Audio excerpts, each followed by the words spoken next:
Welcome back to Pages, Panels, and Pictures, your one-stop spot for all things comics, movies, and more. Moon Knight has finally hit Disney Plus, and we here at P3 are super pumped to talk about it. I'm going to issue the obligatory spoiler warning now, and with that being said, let's go. For starters, this series is dark, it's brutal, and even in the first episode, we've already seen some blood and gore and stuff. We watched a man fall out the back of a truck with a bullet hole in his head this episode, and that's pretty intense. At least for a Marvel project, or in the MCU. Uh, Much to my surprise, arguably, in my opinion, it's the best opening episode of a Disney Plus project so far.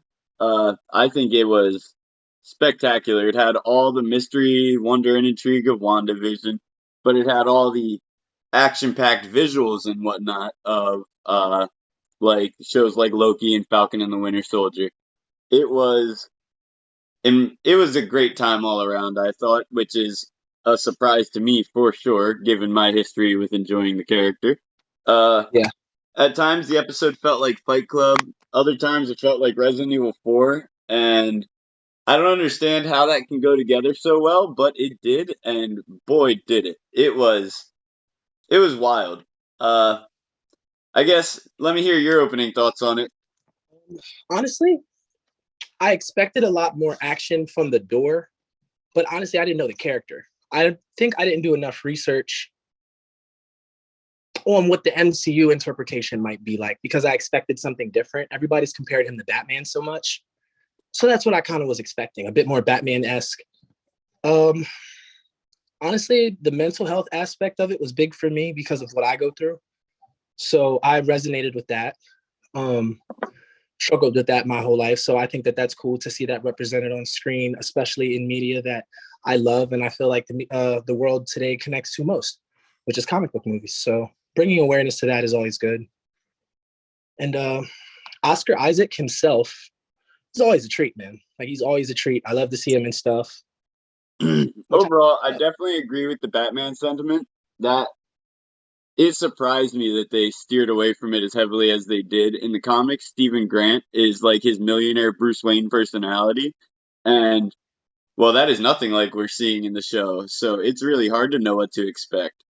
And I think, like, the mental health aspect of it is covered so well. Oscar Isaac did, like, a ton of research and, like, practiced, trained, did everything he needed to do this have DID perfectly, and it definitely comes off very realistic, more so because of like the cartoony aspects of him and stuff. Like he is very frantic and animated, yeah, and it wouldn't translate to screen very well if you didn't have that. So it's good that he has these like visual tells that he's also going through a fractured psyche, not just the mental in or like metaphysical shit. yeah, I think this show is going to do a better job of it than the comics. The comics are written by multiple, many people over many years, and they have different ideas of what DID is. Some of them might not even believe in it. They might think it's like just a comic book thing. So right. I think the show coming from one person, one source, is going to do a lot of justice to bring awareness to it and stuff. Because it's not common, but people do suffer from it. And well, I think this show is going to inspire people with like mental health issues the same way like a black superhero inspires young children in the inner cities, or how Miles Morales inspired both black and Spanish kids and New Yorkers. Like, this is the hero for them because what we got from mental health so far is like Scarlet Witch and Bucky. And Bucky's a murderer, and Scarlet Witch is the villain of her next fucking outing. So Yeah. they're not a good looks. Before I break into the characters, I want to drop a plug for our new association, Studio FiveStar. Moon Knight is finally here, and with it comes our new Studio 5-star graphic tee. You can check out our new Moon Knight inspired design, Praise the Moon, which I'm wearing right now, as well as our previous designs, Vengeance and Strange World. These products are only available for a limited time though, so get yours while you can and use promo code PANELS at checkout to get 30% off of your order. Swing by their shop of many things on Etsy, link is in the description below, and then you can check them out on Instagram at Studio 5-star Official. let's talk about Moon Knight, the guy.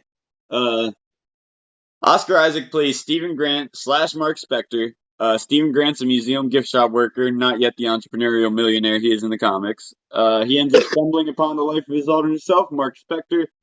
Uh, Mark Spector's a mercenary in the comics. He goes to Egypt on an expedition with a man, and the guy turns on him, kills him, and his body is taken to the statue of Khonshu, where in exchange for his allegiance and undying loyalty, he is revived and bestowed with the powers of Khonshu.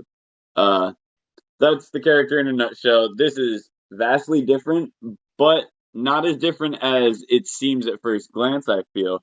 Uh, I definitely feel like they changed Stephen Grant to differentiate him and Batman because if you have that millionaire personality funding all his gear and suits and shit, it's obviously Batman. So they made the suit magical. I like the idea that it actually becomes one with him. Uh, the later in the episode, Mark finds or Steven finds a phone in a cubby in his wall, and it belongs to Mark, and it has a bunch of calls from both a girl named Layla and someone named Dechamp. Dechamp is his best friend in the comics, Frenchie Dechamp, and Layla, I feel, is a hybridization between Layla he's interacted with in the comics and Marlene, the daughter of the archaeologist who took him on the initial expedition to Egypt. Leads or hers talking to him and telling him that it's been months since she's heard from him, calling him Mark and whatnot. I believe that Stephen Grant is still just an alter compared to Mark Spector being the main, and it's been a few months since he became Moon Knight. And once he became Moon Knight, the Stephen Grant personality alter formed and was essentially a coping mechanism, and he blacked out being Mark, and then from there, Mark kept up the secrecy. So I do still feel like Mark is going to be the main personality. I feel like Stephen Grant is just the hapless idiot who happened to stumble upon this horror. They do a great job like showing his fractured psyche, not just like in his acting and stuff, but through the visual hints and clues throughout the show. Like the abundance of mirrors within this show. There is a mirror in every scene, whether it's a puddle, it's an actual mirror, it's a piece of metal, like flat metal. Uh, Yeah. they definitely do a lot to show us that there's not just these two personalities, but they blatantly hint at his third personality, Jake Lockley, an ear to the ground cab driver. Another thing I noticed about this is his work life. His work as a gift shop, as he calls it, a gift shopist in the museum.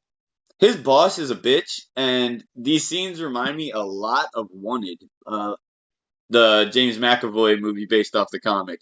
Very Mhm. loosely based off the comic, but where like the scenes are just his boss going off on him day in and day out, and eventually he just snaps and fucking unleashes hell, and that's when it's the whole "shut the fuck up" scene, and it's building to that in this. He is definitely going to raise hell. He has not only this bitch Donna as his boss, he also has the security guard who keeps referring to him as Scotty instead of Steven. He corrects him every time, and it's definitely Disrespect. just a toxic place for someone with the issues that he's dealing with, not just with Mark and Khonshu, but just his health issues as a whole.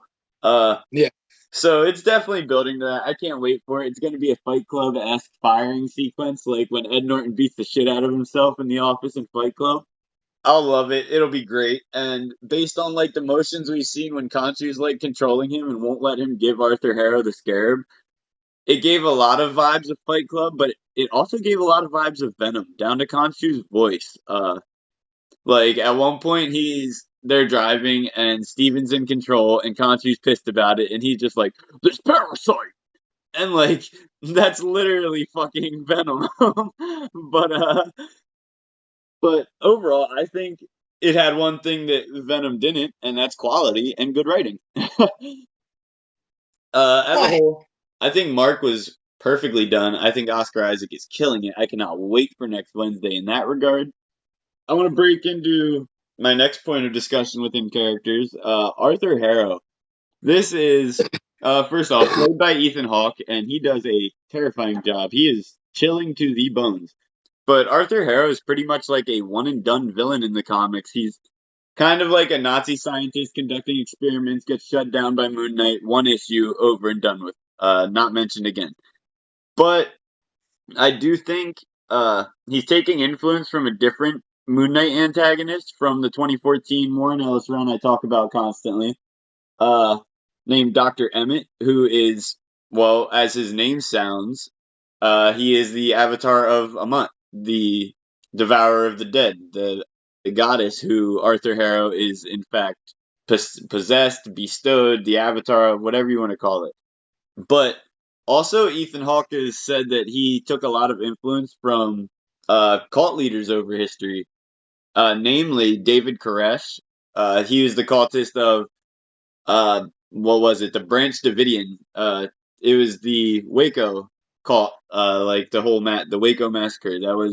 That was him, and that's who Arthur Harrow is drawing influence from.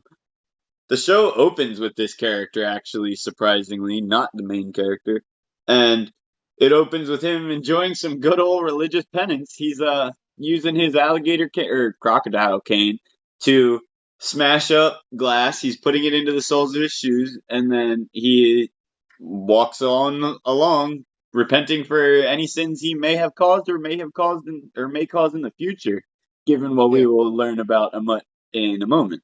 It's intense to see because he doesn't mention this once in the episode that this is happening. So he's literally a true believer who is doing this as a form of silent penance. He's not worried about the public image. He's repenting. He is deeply devoted to his idol, and I think we're going to see that mirrored in Mark throughout the series. Arthur's next appearance is, well, he's pretty much heavily tied to the rest of the episode from here. But his next appearance is after Stephen wakes up in the field with his like broken jaw and stuff. He has a golden scarab in his artifact in his pocket, and this is the same golden scarab that we talked about in our preview video where we said Arthur Harrow would be after it. Turns out Moon Knight stole it, and Arthur Harrow wants it back, or that's what we are led to believe based on his blacked out, weird, disjointed story so far. He is apparently in some alpine village. He goes and tries to run and hide from all of Harrow's men. This is where the Resident Evil 4 vibe comes in. They are just like walking around the town normally, and then the town square bell rings, and they all just like stand at attention and get into congregation while Arthur Harrow takes the stage. We're going to talk about his power now, the power of Ammit, the devourer of the dead, the goddess. In Egyptian mythology, Anubis, the judge of the dead, essentially, he weighs your heart on a scale. If your heart weighs more than a feather, you are sent to Ammit, the devourer of souls, to be consumed. This is pretty much making Arthur Harrow Anubis. He conducts this weird ritual with his followers where they come up to be judged, and he has a tattoo of what I would assume to be the scales of Anubis on his arm, and it judges if they are evil or good. And if they are evil, they are instantly killed. If they are good, they're bestowed with a fraction of Ammit's power. It is intense. Like, they showed an old lady die. Rest in peace to her. She got sucked dry. She was gray. She was legit like a husk of her former self. This is what I mean when I say this show got dark and gritty and gory quick. But Harrow attempts to use Ammit's scales on Stephen later in the episode, and the scales won't balance. Arthur citing that there's chaos within you, and that definitely is playing into the fact that there's multiple personalities. Stephen himself might be he's never done any wrong because he's potentially only existed for a few months. He's a good guy, but Mark the mercenary, Mark Moon Knight, that guy has done some heinous shit. If we're going off comic lore and stuff, he's ripped his arch enemy's face off at a point in time. But Oh but shit. yeah, so after he allows Stephen to escape after failing this judgment, he later summons a jackal, probably the Shadow Jackals from the 2016 run in the comics, 2014, 2016, I don't remember. But the Shadow Jackals from the comics, he summons that and sends it after Mark, which leads to a conversation between Mark and Steven through a mirror sequence yet again. It's a pretty tense sequence, actually. And in the end, Mark convinces Steven to give over possession of the body to him because he's going to save them. He has to trust him. And it felt like Mark was actually reassuring, which is good because we need a feel of heroism from these characters. Because if they would have not done that scene, Moon Knight would have just been a bumbling idiot and then a killer. that's not Yeah. that's not what they should be No. doing to portray these types of characters at this point, like we talked about with Scarlet Witch and stuff. So afterwards, the jackal busts into the bathroom that he's holed up in. It cuts out to the outside of the room in the hallway. We see a sink get smashed. The jackal try to escape and get drugged back in. And then the next scene is the one from the trailer where he's just ground and pounding this thing and just beating the shit out of it. Turns to the camera and we see this beautiful mummy-esque Moon Knight costume. As much as I don't like the character in the comics, he has a great suit. The black or the white on black is beautiful, but as cool as his comic suit is, this one, man, it makes so much sense. I don't know why people haven't done it sooner. That he's like bandaged up like a mummy. He's Egyptian. Uh, Awesome. yeah, it's definitely great. As a whole, these characters I think are going to be a great counterparts to each other. As irrelevant as Arthur Harrow is in the books, they're going to make something of his character, mostly through Ethan Hawke's creepiness. He can play a cult leader, man. The first episode alone showed how scary he is. The final point amongst the characters is the big man himself, Khonshu, portrayed by F. Murray Abraham. He is the bellowing voice of the Egyptian god Khonshu. This voice doesn't necessarily sound like a god. He has like comedic and sarcastic tones to him, and he uses like modern terms like idiot and stuff. But Yeah. he's definitely an enjoyable character to watch on screen, or I guess to hear on screen. But for some reason, after one of the blackouts, Steven wakes up with this scarab that we talked about. And I'm sure later in the series we're gonna see like from Mark slash Conchu's perspective what happened in these scenes. Like we had the escape from that weird Germanic castle in the Alps. We had the car chase scene on the cliffs. We had uh the scene in the town where he beats the shit out of everyone. There's a lot of different stuff that didn't get covered, and I feel like they're going to backtrack like WandaVision did and give us that information. It'll be good to see things like from Khonshu's point of view, because in the comics, you never really know if Khonshu is just a figment of Mark's imagination or if he's actually this god. Turns out later he is that god. He's not an Egyptian god, he's an elder god, but they're, well, we'll get into that in a minute. Khonshu pretty much like takes control of Steven's body at one point, like making his arms move, won't let him give up the scare, making him run away, and then ultimately making him black out, switching to the Mark altar so he can beat the shit out of everyone in town square. But Yeah. I I definitely think what they're doing is giving Khonshu a little bit more personality so that he can Mhm. be a long-standing character. Khonshu can be the comedic voice inside Moon Knight's otherwise very negative, very serious head. Uh, and that works. It kind of reminds me of like if you've ever watched Afro Samurai Ninja, his fucking his imaginary friend, that would be a perfect role for Khonshu to fit. Did not realize was imaginary until like years later. Yeah, until he dies and then like comes back without a problem. Yeah, I did not. That's in the movie, right? Yeah, he comes back in the second one. I was gonna say like I'm almost certain that like I had no, and it's voiced by another dude, Sam Jackson, famous. You would never think that they would just make that like a throw. He's not a throwaway, but you get what I mean. Yeah, Imaginary. That's a whole nother episode, which I would like to do. I'd love it. I love Afro Samurai. It's one of the best. And that brings us to our final point of discussion on the episode, and it's actually a few different things. First of which is the absolute bop of a soundtrack. Every song that played, even day and night from the trailers, was a perfect fit for the scene that it was in. From Bob Dylan's, the opening song in the episode, Bob Dylan's Every Grain of Sand, is fitting because it's a scene with Arthur Harrow putting the glass in his shoes and stuff. This is one of the songs from after Bob Dylan became a born again Christian and stuff, so it has very religious undertones and even lines about like repentance throughout it and stuff. So it's very fitting for the Arthur Harrow scene.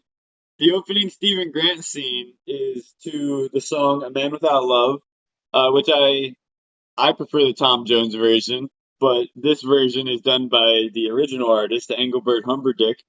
This is a song about waking up every day alone, reflecting Stephen's disassociation with not just him, but his surrounding world, the people he's interacting with.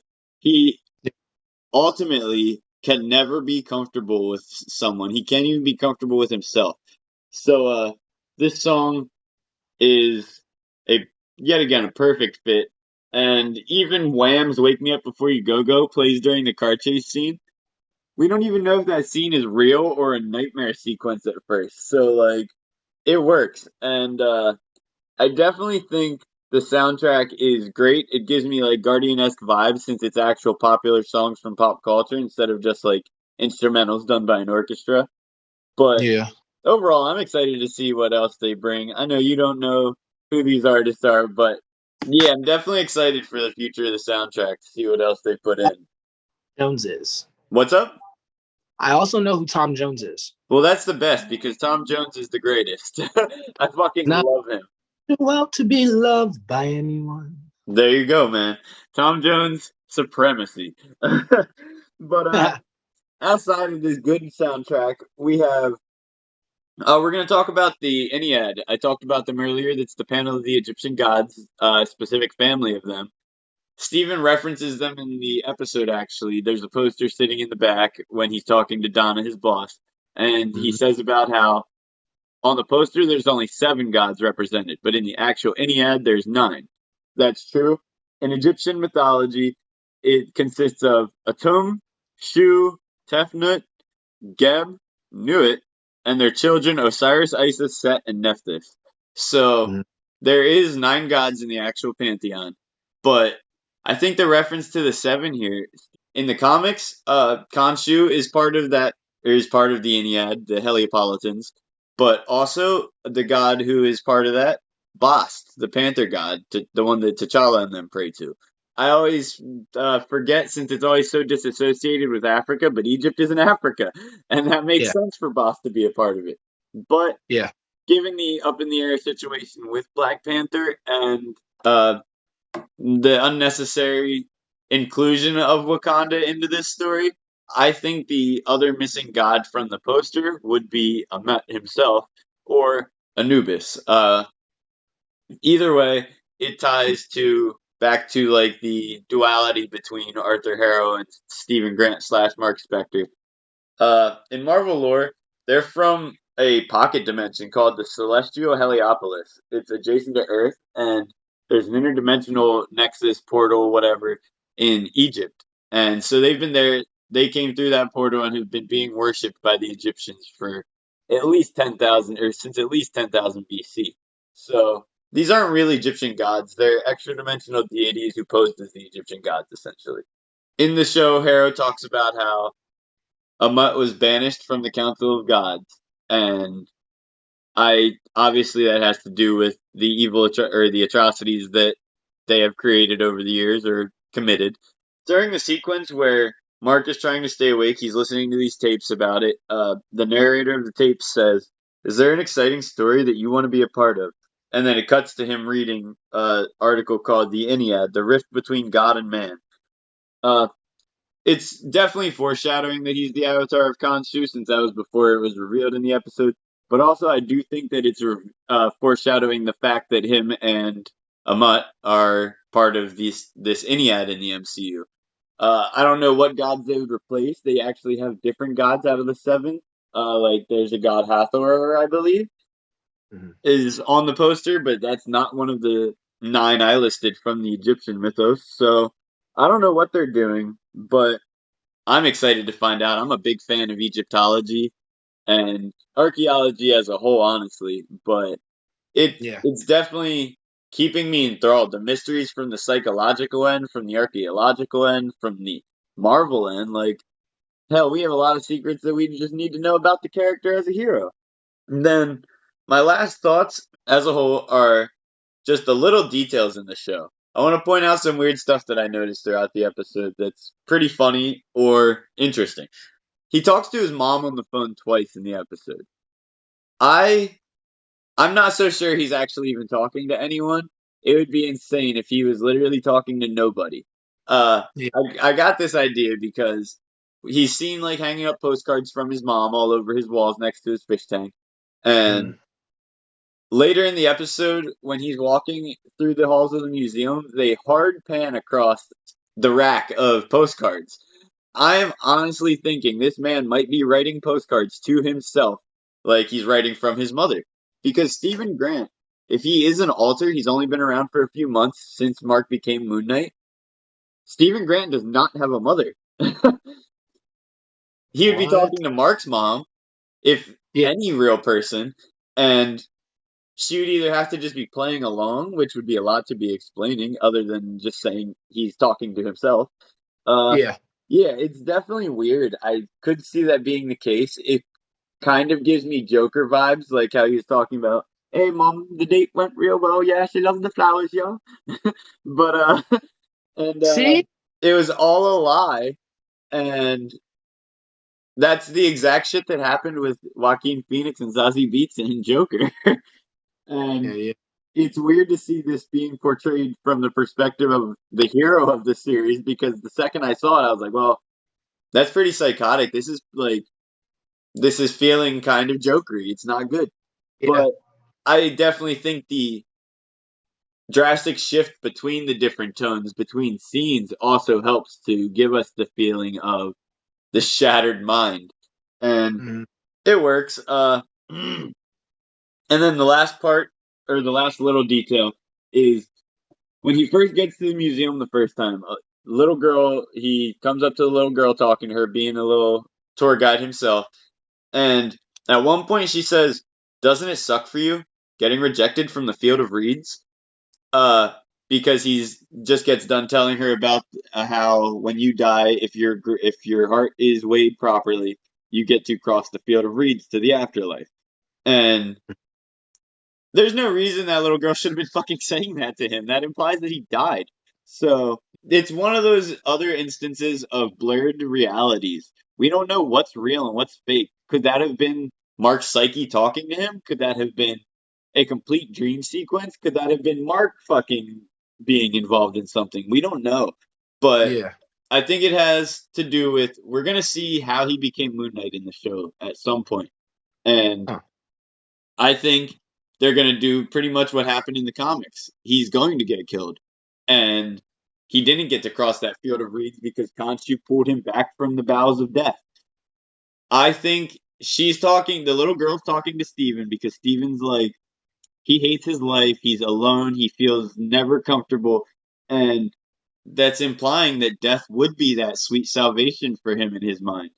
And her saying, "Doesn't that suck for you?" is like, that bottoming out at the start of the series that every good hero needs before they can hit their peak. This character, the more you were explaining it, reminds me of Spawn. Kind of honestly, like I guess less heavily tied to the devil. Like Ghost Rider is like super Spawn like down to the chains and shit. But obviously Ghost Rider came first, but yeah, Moon Knight definitely he gives a lot of those vibes, and I think going forward in the MCU, we're going to be seeing a lot of that actually. Uh, Mhm.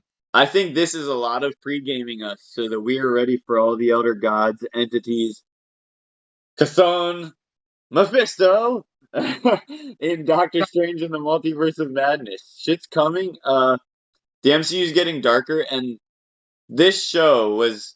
We thought it was for Netflix. No, this show is the reason we got that maturity warning on Disney Plus recently. I'm excited to see it, and I'm excited that there's content for the people who want this gritty side, the Marvel Knight side of the MCU. It's a lot of characters who can't be done well otherwise. You can't do the Punisher without blood and guts. Ghost Rider, you can't do that without the Devil. So like they've got to loosen up their censorship, and I think this is the perfect show to start it off with. It's just in that middle ground. It's not too dark, but it definitely gets there, and we've seen that, and we're going to see more of it going forward. Understood. Well, I got to be honest. I'm going to be doing a retune in as soon as we finish the episode so I can refresh my thoughts stepping into the next week. I really want the character to connect with me more, so I'm gonna like try to really like focus in on it. Got to be honest. I'm inspired from the episode. I definitely loved it. It was such a good time, and I know you didn't. It wasn't your favorite like it was mine. You're not all stark raving mad about it. I'm like tweaking for next Wednesday, man. But I think on your next watch through, I've watched the episode 3 times now already. I watched it twice on my own and once with Chris, and every single time I loved it more and more, and I got more and more hyped for the next episode. And I feel like you're gonna feel the same way. Yeah. But that's about it. Honestly, that covered everything we needed to talk about. It was a great episode, and like I've said 1,000 times, I cannot wait for next week. You guys can find my co-host on all social media at TildyN, and you can check me out on Instagram at RoachTheBoyWonder. There, you can get updates on this channel, you can get some pretty cool artwork, and you can hit me up for all your art commission needs. Like, subscribe, and hit the bell to get notified when we drop another episode. And with that being said, I am your host Tildy N with my co-host Roach Boy Red. And this has been Pages, Panels, and Pictures. See you guys.